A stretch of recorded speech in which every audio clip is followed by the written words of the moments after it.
सामा calculator मिल जाएगा, ठीक है, अरेंज करो, मिल जाएगा, ठीक है। चलो ठीक है, अब हम लोग स्टार्ट करते हैं। यहाँ पे ये क्वेश्चन दिया गया था, तो इसमें मैंने कहा था इसका रिजल्टेंट कैलकुलेट कर लेना और अल्फा। तो रिजल्टेंट कितना है? पहले बताओ एफएक्स कितना आया इसमें?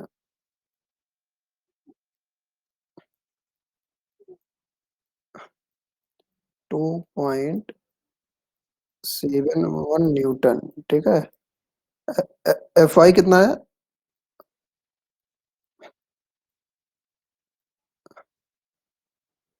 फाइव। सबका देख, सब लोग मैच कराओ।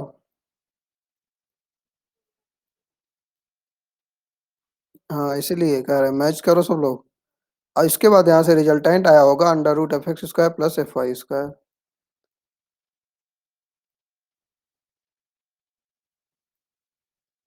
रिजल्टेंट वही आया, 5.07 नहीं आया होगा।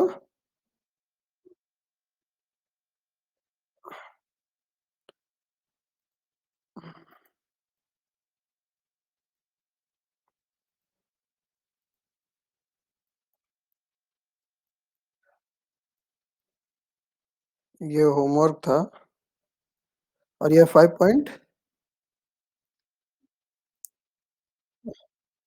तो हमारा रिजल्टेंट आया है 5.07। इसका मतलब दोनों पॉजिटिव है, एफ एक्स और एफ वाई। इसका मतलब अल्फा की वैल्यू पॉजिटिव, अल्फा की वैल्यू। हाँ, कितना आएगा? 57.71। तो ये तो होमवर्क था। और अब इसी क्वेश्चन को एक तरीका और है, उससे भी सॉल्व किया जा सकता है। लेकिन उससे पहले हम लोग। हाँ।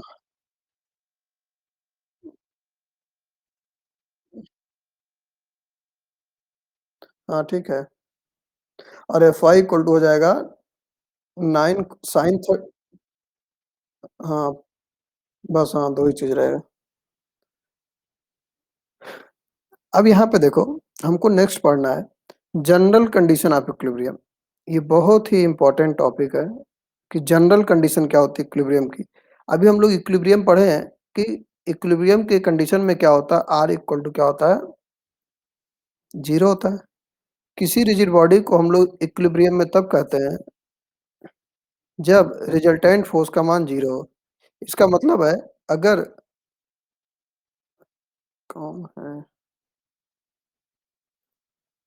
अगर किसी रिजिड बॉडी पे ढेर सारे फोर्स काम कर रहे हैं और उसका रिजल्टेंट निकालें और वो जीरो आ जाए, तो उसे हम लोग क्या कहते हैं कि वो रिजिड बॉडी क्या है, इक्विलिब्रियम कंडीशन में। मान लो ये रिजिड बॉडी था, इस पे ढेर सारे फोर्स लगे थे। F1 लगा था, F2 लगा था, F3 लगा था। और इसके बाद तीनों फोर्स का जो नेट इफेक्ट आया वो जीरो आया। मतलब ये भी कह सकते हैं कि इससे एक क्लोज ट्रायंगल बन गया, तो भी हमारा इक्विलिब्रियम में है। तो ये तो R इक्वल टू जीरो हो गया। लेकिन हम लोग एक चीज और जानते हैं कि R इक्वल टू होता क्या है। अभी हम लोग पढ़े हैं, इसी से जस्ट पहले हम लोग पढ़े हैं कि R इक्वल टू होता है under root F x square, f x का whole square plus F Y का whole square.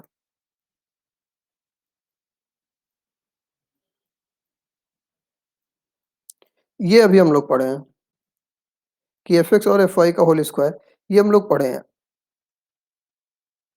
Coplanar concurrent force system के लिए रिजल्टेंट होता है हमारा F x square plus F Y square का अंडर रूट। और हमें पता है कि ये वैल्यू किसके इक्वल हो जाएगा? जीरो के इक्वल हो जाएगा। अब एक बात बताओ, जो ये अंडर, ये लिखा हुआ है under root,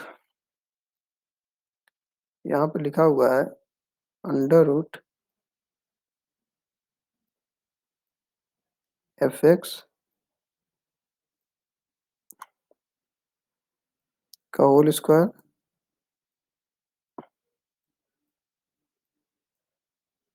plus F Y का होल स्क्वायर। अब ये अगर जीरो के इक्वल है, तो अगर हम लोग यहाँ से एफ एक्स और एफ वाई की वैल्यू निकालना चाहें इक्विलिब्रियम कंडीशन में, तो हम लोग कैसे निकालेंगे? ये दिया हुआ है कि अगर इक्विलिब्रियम कंडीशन में है तो रिजल्टेंट फ़ोर्स की वैल्यू 0 होती है और यही हमारा क्या रिजल्टेंट फ़ोर्स है। अब ये कब पॉसिबल ये 0 कब हो सकता है? इसके लिए केवल एक ही कंडीशन है। ये इक्वेशन कब पॉसिबल होगा? अगर हमें 0 के बराबर करना हो, तो एफ-एक्स की वैल्यू और एफ-वाई की वैल्यू क्या रखनी रखी जाए कि 0 हो जाए। तो इसका मतलब एक ही कंडीशन है कि अगर एफ-एक्स इक्वल टू 0 हो जाए और एफ-वाई इक्वल टू 0 हो जाए, तभी ये 0 हो सकता है। और कोई कंडीशन नहीं, तो इसको प्लस कर दें, इसको माइनस कर दें, तो 0 होगा, नहीं होगा। इसको प्लस करोगे, स्क्वायर करोगे, प्लस हो जाएगा। माइनस है, स्क्वायर करोगे तो प्लस हो जाएगा। तो इसका मतलब हमारे पास केवल एक ही कंडीशन है कि अगर एफ-एक्स और एफ-वाई की वैल्यू दोनों अलग-अलग 0 हो जाए, तो हमारा क्या होगा इक्विलिब्रियम कंडीशन। तो ये हमारा जनरल कंडीशन ऑफ इक्विलिब्रियम है।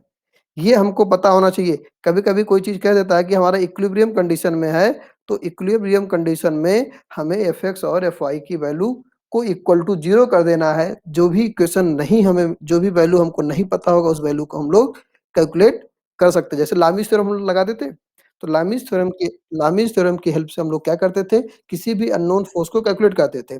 लेकिन लामीज़ थ्योरम में एक लिमिट थी। लिमिट क्या थी? उसमें 3 फ़ोर्स होने चाहिए। 3 फ़ोर्स से ज़्यादा है तो एप्लीकेबल नहीं है।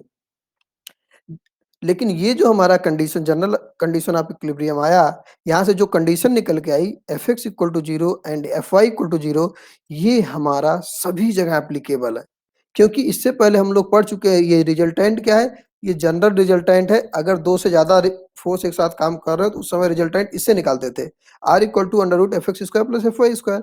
तो यही अगर हम 0 के इक्वल कर देंगे, तो हमें कोई भी क्वेश्चन हो, ये सबसे इम्पोर्टेंट कंडीशन पूरे मैकेनिक्स में यही है कि अगर हमने एफ-एक्स की वैल्यू निकल गई, 0 के इक्वल करना है, एफ-वाई की वैल्यू निकल गई, 0 के इक्वल करना है, तो हम लोग उसे सॉल्व कर सकते हैं। जैसे हम लोग ये क्वेश्चन किए थे, कहाँ गया? ये वाला क्वेश्चन। क्या क्या इस क्वेश्चन को हम लोग सॉल्व कर सकते हैं, इस इक्वेशन का यूज़ करके? तो हम लोग यहीं से स्टार्ट करते हैं। इसी क्वेश्चन को हम लोग लामिस थ्योरम से एक बार सॉल्व किए हैं। अब इसी क्वेश्चन को हमें किससे सॉल्व करना है, जो हम लोग जनरल कंडीशन ऑफ इक्विलिब्रियम से हमें इसको सॉल्व करना है। 90 ठीक है।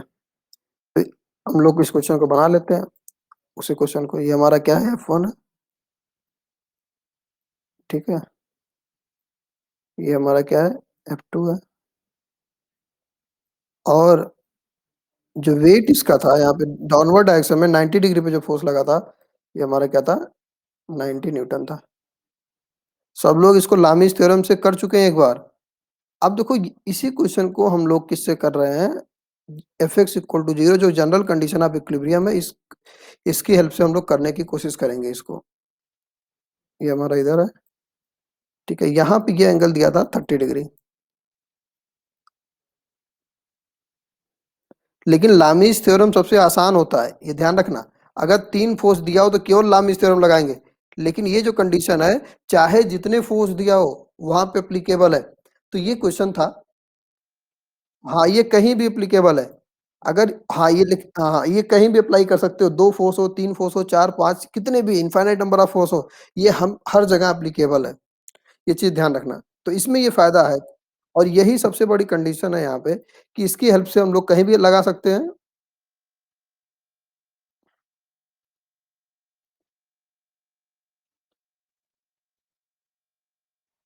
ये हमारा था।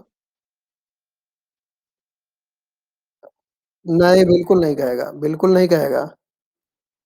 हाँ, कभी-कभी लिख नहीं अपने मन से कुछ भी लगा सकते हैं, जो हमें ज़रूरत सही लगे उसको हम लोग अप्लाई कर सकते हैं, ठीक है? ये दिया नहीं रहेगा कैसे करना है, ये तो हमारी समझ है ना कि हमारे हमारे लिए कौन-सा आसान है। अगर 3 फोर्स लगा है तो हम लामीज़ थ्योरम ही लगाएँगे, लेकिन अगर 4 फोर्स दिया हो तो लामीज़ थ्योरम लगेगा नहीं, तो क्या लगेगा उसको हमें सीखने के लिए हम लोग छोटे क्वेश्चन से स्टार्ट करेंगे ना, बड़े क्वेश्चन से स्टार्ट करेंगे तब तो गड़बड़ हो जाएगा, ठीक है ना? तो हम लोग इस छोटे क्वेश्चन को उसी लामीज़ वाले को स्टार्ट कर रहे हैं, 3 होगा तो हमेशा लामीज़ थ्योरम ही लगाना। अब देखो, अब हम लोग एक्स और वाई एक्सिस बना रहे हैं। अब देखो, ये एंगल कितना होगा? 30 डिग्री होगा। अब एक बात बताओ, एक्सिस हमारा इधर एक्स होगा, ठीक है? और इधर क्या होगा? वाई होगा। अब ये देखो ये हमारा क्या है? ये F2 है ना? अब F2 का इस डायरेक्शन में कंपोनेंट कितना आएगा? F2 F2 cos F2 cos 30 यही ना आएगा? हाँ, एक्स एक्सिस नहीं, जहाँ से भी एंगल बनता है, एंगल कहाँ से बन रहा है? हाँ, ये चीज़ हमारे माइंड में होना चाहिए कंपोनेंट निकालते समय। जहाँ से भी एंगल बनेगा वहाँ पे क्या होगा? कॉस थीटा और इसी के 90 पे जो दूसरा एक्सिस होगा उधर क्या होगा? साइन थीटा, ठीक है?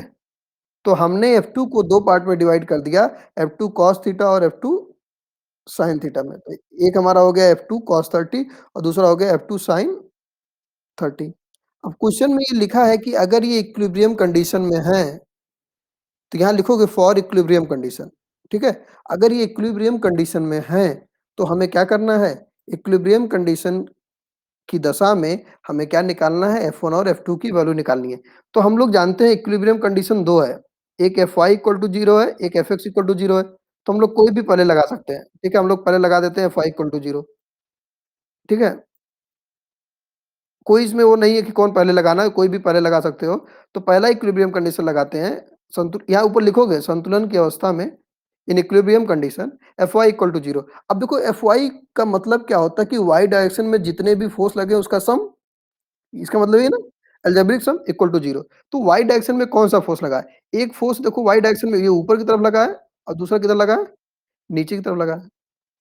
हाँ, तो जो ऊपर लगा वो क्या होता है? प्लस y, जो नीचे होता है क्या होता है? Minus Y. तो जो हमारा ऊपर वाला फोर्स है ये हो जाएगा F2 sin 30 प्लस में हो जाएगा, किस में हो जाएगा? प्लस में हो जाएगा और जो नीचे हो किस में हो जाएगा?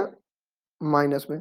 तो F2 sin 30 प्लस में माइनस 30, ये किसकी वैल्यू है? Fy की वैल्यू है, इक्वल किसके होगा? 0 होगा। ये 30 नहीं है, 90 है। यही ना? देखो एक ऊपर था, उसको प्लस में, जो नीचे था माइनस में। तो F2 sin 30 minus 9 equal to 0, ये हमारा इक्वेशन नंबर 1 हो गया। और इसको सॉल्व करेंगे तो हमें क्या मिल जाएगा? F2 की वैल्यू मिल जाएगा। और F2 की वैल्यू कैलकुलेट करके बताओ। अरे ये 90 नहीं है जी, ये क्या है 90? ये 90 नहीं है, नीचे नीचे 90 न्यूटन का फोर्स नहीं लगा है। ये हाँ, F2 ऊपर है, F2 sin 30 ऊपर है और ये नीचे है, तो ऊपर वाला प्लस होता है, तो प्लस वाला ये लिख दिए हैं और नीचे माइनस वाला ये लिख दिए हैं। तो F2 इक्वल टू यहाँ से कितना आ जाएगा? 180 न्यूटन। वहाँ भी निकाले थे कि नहीं तुम लोग? एक बार चेक करो देखो वहाँ 180 न्यूटन आया था F2।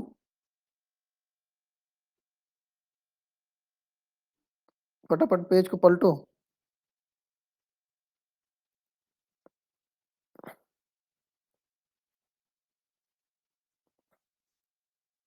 बोलो। हाँ, हाँ, नोट कर लो, इसको नोट तो करना ही है। नहीं, नहीं, ठीक है। हाँ, अभी देख लो हम नोट करने के लिए टाइम देंगे तुमको।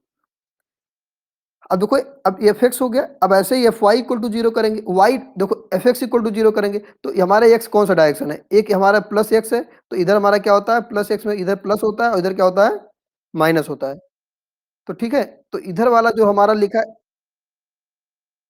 नहीं F1 माइनस F2 cos 30 लिखेंगे यहाँ पे क्या? F1 क्या प्लस में है? तो लिखेंगे F1 माइनस, सब जगह F2 कहाँ लिखा जी? F1 माइनस F2, सब जगह F2 तुम्हें दिख रहा है, देखो कंपोनेंट निकाले है ना। F1 minus F2 cos 30 equal to 0 करेंगे, तो यहाँ से जो हमें वैल्यू मिलेगी, यहाँ से हम लोग क्या निकाल लेंगे? इक्वेशन नंबर 2 है, तो यहाँ से हम लोग क्या निकाल लेंगे? F1 की वैल्यू निकाल लेंगे। F2 के ऊपर आया है, F2 की वैल्यू यहाँ रखो 180 और इसकी वैल्यू रखो, तो यहाँ से F1 की वैल्यू निकाल के उधर। अब नोट कर लो इसको।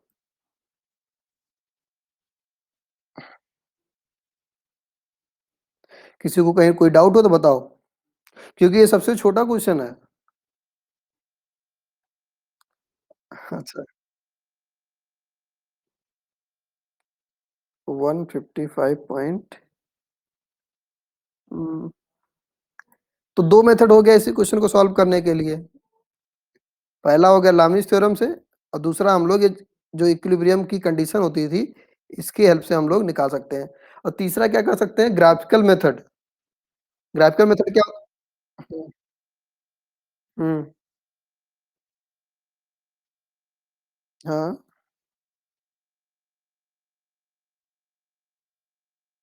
नहीं, नहीं F2 की वैल्यू नहीं है, फ़ोर्स है ना।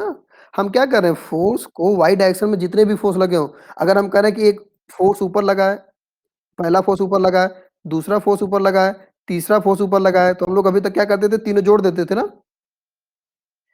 अब एक इसमें नीचे लगा है, तो क्या करोगे नीचे वाला माइनस करोगे, नीचे मान लो 2 लगा है, दोनों माइनस करोगे। तो जितने फ़ोर्स ऊपर लग हाँ, तो यहाँ हाँ, माइनस F2 कर देते हैं यहाँ पे। यहाँ जो भी होता है 90 होता है, 60 होता है, 30 होता है, Q होता है, माइनस Q कर देते हैं।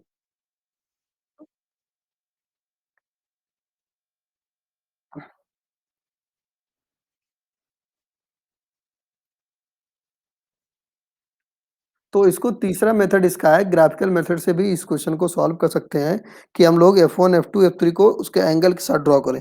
लेकिन ये तुम लोगों के लिए टफ हो जाएगा कि कैसे बनाओ क्योंकि F1, F2 की वैल्यू दिया नहीं रहता है।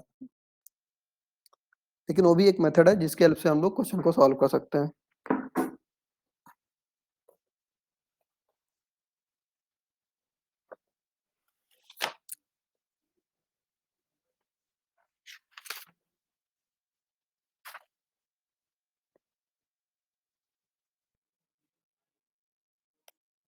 नोट करो जी, जल्दी नोट करो इसको। नोट कर लेना, बता देना, नहीं तो बैठे रहो। अरे एक नोट कर रहा था।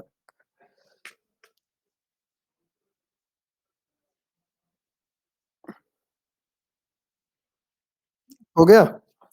अब देखो दूसरा क्वेश्चन करते हैं और ये क्वेश्चन भी हम लोग कर चुके हैं। लेकिन हमको इस मेथड को करना सीखना है। अभी 3 पे करेंगे, इसके बाद हम लोग 4-5 पे करेंगे। क्योंकि पहले हम लोग क्वेश्चन करना सीख जाएँ, तभी हम लोग आगे कर पाएँगे। तो अब एक क्वेश्चन को और हम लोग किए थे। इसमें क्या था, ये क्वेश्चन हाँ, क्या कह रहे हो? क्वेश्चन संतुलन की अवस्था में F1 तथा संतुलन की अवस्था में F1 तथा F2 का मान ज्ञात करिए। हाँ, लिख लो संतुलन calculate the force F1 and F2 in equilibrium condition for given diagram. Question अब इसमें भी वही है, कैलकुले संतुलन की अवस्था में F1 तथा F2 का मान ज्ञात करिए। हाँ, क्वेश्चन ज़रूर लिख लिया करो, ठीक है? नई जो भी चीज़ रहे पूछ लिया करो। ये क्वेश्चन भी हम करवा चुके हैं, लेकिन इसको हम लोग इस मेथड से करेंगे, क्योंकि हमको इस मेथड को सीखना है और सीखने के लिए सबसे अच्छी चीज़ है पुराने क्वेश्चन को हम लोग रिव्यू कर लें, ठीक है? तो यहाँ पे है, ये 400 न्यूटन है। क्वेश्चन वही इसमें भी है। क्वेश्चन लिख लो, डायग्राम बनाते रहो, बना लो। संतुलन की अवस्था में F1 तथा F2 का मान ज्ञात करो। ये हमारा F1 है, ठीक है? ये हमारा F2 है। ये देखो 120 है, ये भी 120 है और ये भी 120 है। सारे क्या हैं? हुँ, 120 डिग्री है। ये हम लोग लामिस थ्योरम से कर चुके हैं इस क्वेश्चन को, लेकिन इससे कैसे करते हैं उसको हमें देखना है। इससे बड़ा हो जाएगा, लामिस थ्योरम सबसे आसान मेथड होता है। संतुलन की अवस्था में F1 तथा F2 का मान ज्ञात करिए। तो लामिस थ्योरम अप्लाई करके हम लोग निकाले थे कि सबकी वैल्यू 400 आई थी। लेकिन अब इसी क्वेश्चन को हम लोग हमें एक्स और वाई डायरेक्शन में कंपोनेंट मान के निकालना पड़ेगा। तो एक्स एंड वाई डायरेक्शन में कंपोनेंट निकालने के लिए सबसे पहले एक्स और वाई बनाएँगे ना एक्सिस। तो ये हमारा एक्स एक्सिस हो गया और दूसरा हमारा ये हो गया वाई एक्सिस। ये हमारा क्या हो गया? वाई हो गया, ठीक है? अब एक बात बताओ, ये 120 है और टोटल ये कितना होता है? 180 होता है ना? तो ये एंगल कितना होगा? अरे 120 का हाफ करोगे ये कितना हो जाएगा? 60 होगा। तो ये वाला कितना होगा? हाँ, इधर भी 30 होगा और इधर भी ऐसे ही ये तो वाला 30 होगा। ठीक है? थोड़ा-सा एंगल इसमें ज़्यादा बन गया है। यहाँ तक समझ में आ गया? अब देखो इसमें हमें क्या करना था? इसमें हमें एफएक्स और एफवाई निकालना था ना? तो एफएक्स और एफवाई कैसे निकलेगा? तो एफएक्स और एफवाई निकालने के लिए अब F1 का कंपोनेंट निकालेंगे। तो F1 का इधर कंपोनेंट क्या होगा? F1 का इधर कंपोनेंट क्या होगा? F1 cos 30 होगा। क्यों हम लोग ऐसा कर रहे हैं? क्योंकि F1 ना तो x डायरेक्शन में है, ना तो y डायरेक्शन में है। जो पहले से x और y डायरेक्शन में होते हैं, उसे कुछ नहीं करते हैं। लेकिन जो x और y में नहीं होते, उसको x और y में करते हैं। तो F1 का इधर कंपोनेंट क्या हो गया? F1 cos 30 और ऊपर क्या आएगा? y इधर क्या आएगा? F1 sin 30। इसमें कोई ऐसी चीज़ है नहीं ना जो ना समझ में आए। F1 sin 30 F1 का हो गया। जैसे हम लोग F1 का निकाले हैं, वैसे ही कंपोनेंट हमें किसका निकालना है? F2 का निकालना है। तो F2 का अब देखो F2 इधर है ना, तो और एंगल कहाँ से बना रहा है? यहाँ बना रहा है। तो हमारा इधर कौन सा कंपोनेंट होगा? तुम ही को आवाज़ कट-कट के कट करके फिर से स्टार्ट करो। हाँ, तो इधर हमारा क्या हो जाएगा? F2 cos 30 और बोलो कट करके आओ जी तुम। कट करो, कट करो, कट करके फिर से स्टार्ट करो, हम रुके हैं।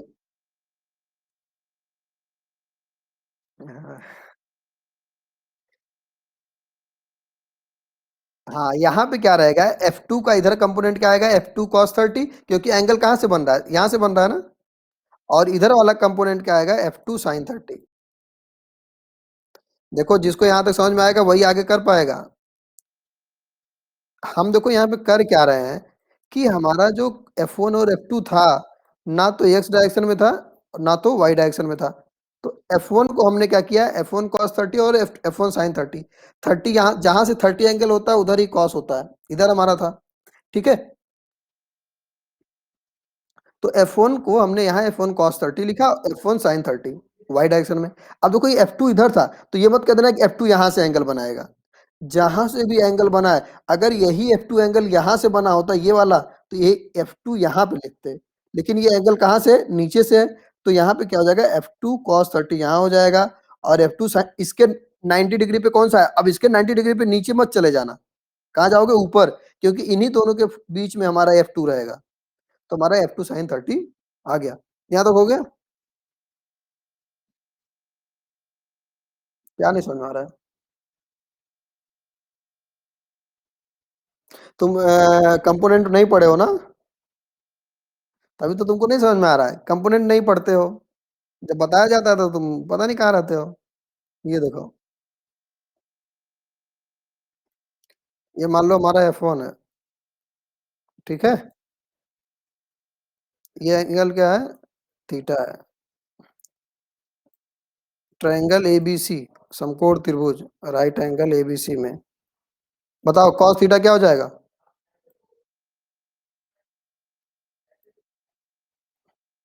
cos थीटा क्या होगा यहाँ पे? हाँ, तो बेस बाई हाइपोटेन्यूज होगा, AB बाई AC होगा। तो यहाँ से AB की वैल्यू क्या हो जाएगी? AC cos थीटा होगा। AB इक्वल टू क्या हो जाएगा? AC cos थीटा और AC क्या है? AC क्या है? F1 है। तो क्या हो जाएगा? F1 cos थीटा, ठीक है? और इसी में तुम साइन लगाओ जी। देखो AB आ गया, AB किधर था? AB इधर था, तो इधर हमारा आ गया। अब इसी में साइन लगाओ, तो BC आ जाएगा, तो साइन आ जाएगा। ये देखो इधर आ जाएगा, साइन आ जाएगा। समझ में आ गया कहाँ से आ रहा है? तो देखो एंगल जहाँ से भी बनेगा उधर हमारा कॉस होगा। एंगल इधर बन रहा है तो यहाँ पे कॉस था और यही एंगल यहाँ से था तो इधर हमारा कॉस हमने लिख लिया। ठीक है? बस ये ध्यान रखना एंगल कहाँ से बनेगा और जहाँ से ये कॉस बनेगा इसी के 90 पे जो एक्सिस होगा वो साइन होगा। तो य इससे 90 पे ये था, नीचे मत चले जाना क्योंकि ये फोर्स इधर है। अगर यही फोर्स यहाँ पे होता तो हमारा 90 वाला ये वाला होता, ठीक है? अब यहाँ पे हम लोग कंडीशन लगाते हैं इक्विलिब्रियम का, चाहे यहाँ एफ पहले लगाएँ, चाहे एफ लगाएँ, दोनों में 2 इक्वेशन बना के हमें सॉल्व करना पड़ेगा। पिछले में एफ करने से हमारा आसान हो गया था। यहाँ पे एफ लिखते हैं, एफ इक्वल टू 0, ठीक है? एफ का मतलब क्या होता है? एक्स डायरेक्शन में फोर्स का अलजेब्रिक सम 0 है। तो एक्स डायरेक्शन में क्या लगा है? इधर क्या लगा है? F1 cos 30 और इधर क्या लगा है? F2 cos 30। तो देखो F1 cos 30 प्लस डायरेक्शन में लगा है, किस में लगा है? प्लस में लगा है। तो तो F1 cos 30 किस में रहेगा? प्लस में रहेगा। और दूसरा जो F2 sin cos 30 है वो किधर लगा है? माइनस में लगा है। तो यहाँ पे क्या हो गया? F2 व हाँ, माइनस cos 30 इक्वल टू किसके हो जाएगा? इक्वल टू 0, ये तो हमारा इक्विलिब्रियम कंडीशन है। इक्वल टू 0, ये हमारा इक्वेशन नंबर 1 हो जाता है। अब देखो cos 30 दोनों साइड डिवाइड हो जाएगा, cos 30 दोनों में है ना, डिवाइड कर दो। F1 minus F2 equal to क्या हो जाए? यहाँ से आएगा F1 इक्वल टू F2, आएगा कि नहीं आएगा? अरे उसको ले जाके उधर ले जाओ, इसको उधर ले जाओ, cos 30 काट दो। हाँ काट दो, F1 F2 काट दो। हाँ cos 30 उधर ले, इसको पूरा उधर ले जाओ, ठीक है? तो ये हो जाएगा F1 cos 30 equal to F2 cos 30 और cos 30 कैंसिल आउट कर दो, ठीक है? तो F1 इक्वल टू F2 आ गया।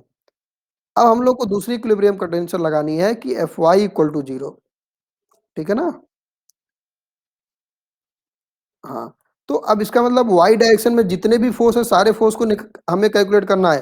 तो जो ऊपर होगा वो प्लस में होगा, ऊपर देखो 2 फोर्स है ना? ये वाला ऊपर 2 है, नीचे केवल 1 है। तो दोनों प्लस में और नीचे वाला क्या होता है?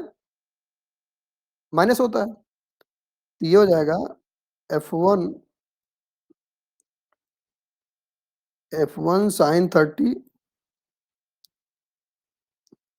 प्लस F2, दोनों एक साइड में इसलिए प्लस हो गया और ऊपर है इसलिए प्लस होगा। F2 sin 30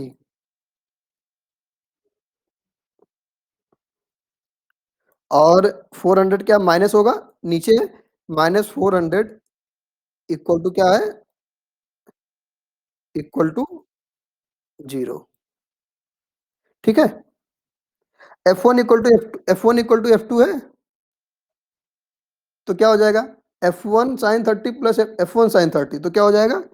2F1, हाँ F1 इक्वल टू F2 देखो यहाँ है ना, तो इसको F1 कर दो, तो क्या हो जाएगा? F1 sin 30 F1 sin 30 दो बार हो जाएगा, तो क्या हो जाएगा? 2 और sin 30 की वैल्यू 1/2 और 400 को उधर लेके चले जाओ, F1 इक्वल टू 400 और यहाँ पे रख दोगे तो F2 इक्वल टू 400। तो हम लोग F1 और F2 की वैल्यू क्या निकाल लिए? 400 की वैल्यू F1, ये भी ठीक है? ये बड़ा हो गया, इस क्वेश्चन को बहुत बड़े तरीके से सॉल्व किया गया है। तो अगर कभी भी 3 फोर्स हो तो हम लोग कौन सा थ्योरम लगाएँगे? लामीज़ थ्योरम लगाएँगे, ठीक है ना? और अगर 3 से ज़्यादा हो लेकिन सीखने के लिए हम यहीं से सीखेंगे, ऐसा नहीं 4-5 फोर्स मान लें, अभी ढेर सारे फोर्स हो जाए और हम कैलकुलेट ही ना कर पाएँ, ठीक है ना? हाँ, आंसर सेम आएगा, आंसर थोड़ी ना अलग आ जाएगा। अब एक ही क्वेश्चन का 2 आंसर थोड़ी ना आएगा, दूसरे में से करोगे दूसरा आंसर आएगा, फिर तो क्वेश्चन ही गलत हो जाएगा। तो ये जो जहाँ पे कोई भी इक्वेशन नहीं लगेगा, वहाँ पे ये इक्वेशन लगेगा। बोलो? हुँ। ह हाँ, हाँ, जो भी रहेगा वही आएगा, ठीक है ना? अलग-अलग रहेगा तो अलग-अलग आएगा, सेम रहेगा तो सेम आएगा, ठीक है? चलो अलग-अलग करके कर लेते हैं। हाँ, इसको नोट कर लो।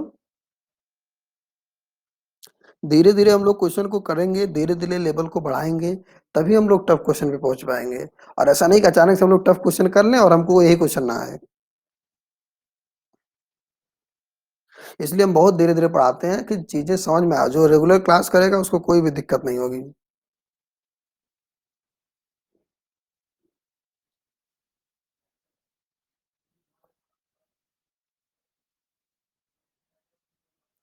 और सब लोग एक काम करो, सब लोग आज शाम तक अपना पहले चैप्टर का नोट्स अपलोड कर दो। मैं लिंक भेज दूँगा ग्रुप में। क्या कह रहे हो?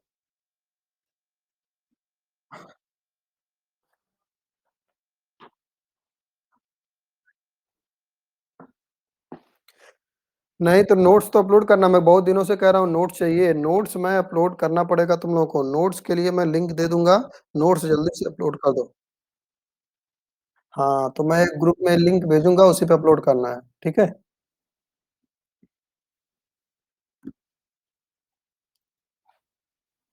हुँ। या इसी में कर दो ना, इसी में जो असाइनमेंट है, उसी में कर दो। ठीक है, 2 दिन का क्या हम 3 दिन का टाइम दे रहे हैं। अपलोड चैप्टर 1 सबमिशन डेट हम कर दे रहे हैं 13 तारीख को शाम तक कर देना, ठीक है?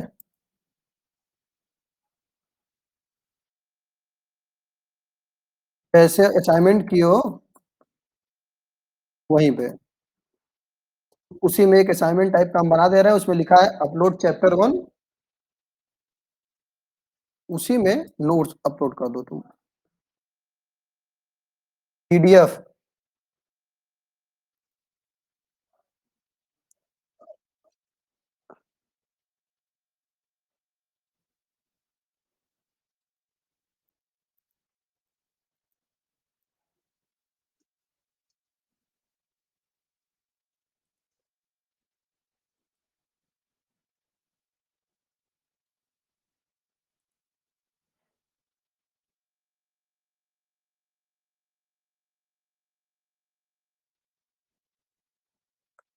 नोट हो गया जी?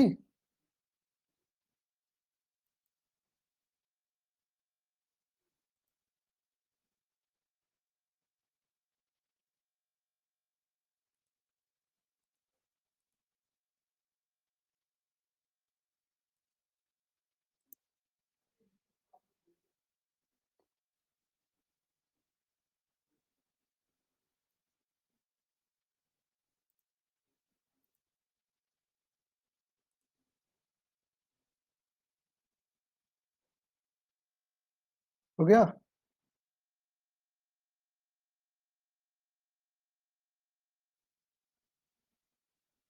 ठीक है। अब देखो, एक होमवर्क है, उसको करो, आज के लिए इतना ही है। एक होमवर्क है, होमवर्क में कुछ ज़्यादा नहीं है। ऐसा ही क्वेश्चन है, अभी ये कह रहा था ना कि अलग-अलग हो जाएगा तो क्या होगा? तो वही हम अलग-अलग करके बता रहे हैं कि हमारा ये F1 है, क्वेश्चन वही है, संतुलन की अवस्था में F1 तथा F2 का मान ज्ञात करिए। ये F1 है और दूसरा क्या है? F2 है, ठीक है? और ये हमारा है 50 न्यूटन, ठीक है? अब एंगल दिया हुआ है, ये एंगल दिया हुआ है। इधर का एंगल कितना है? 45 डिग्री है, ठीक है? और इधर का एंगल कितना है? 30 डिग्री है,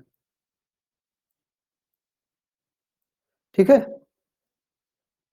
तो संतुलन की अवस्था में F1 तथा F2 का मान ज्ञात करिए। डिट्टो वैसा ही क्वेश्चन होगा, यहाँ पे x और y बनाओगे, कंपोनेंट निकालोगे, एकदम ऐसे ही करोगे। बस यहाँ पे मैंने क्या कर दिया, एंगल चेंज कर दिया है, इसका मतलब F1 और F2 की वैल्यू अलग आएगी, ठीक है ना? वहाँ पे सब कुछ सेम था, सब सेम आ जाता था। तो इसको देखो ऐसे मत करना, 2 मेथड लगाना, मेथड 1 एंड मेथड 2। मेथड 1 हम किससे करेंगे? लामीज़ थ्योरम से शुरू करेंगे और मेथड 2 किससे करेंगे? जो अभी हम लोग f(x) = 0 general condition of equilibrium ये वाला कंडीशन से करेंगे। तो दोनों मेथड से करेंगे और दोनों मेथड से करके ठीक है? दोनों मेथड से करके इस क्वेश्चन को अपलोड करोगे, ठीक है? हाँ, कुछ लोग करते ही नहीं हैं, तो हमें कैसे पता चलेगा? कहाँ अपलोड करना है, टेस्ट में जाओगे, वहाँ पे अपलोड करने का ऑप्शन आएगा, ठीक है? कल सुबह तक अपलोड कर देना है इसको। हुँ, चलो ठीक है, आज के लिए इतना ही, थोड़ा-थोड़ा, धीरे-धीरे करके ऐसे ही सब खत्म कर लिया जाएगा, ठीक है? हुँ, ओके, ओके, ओके।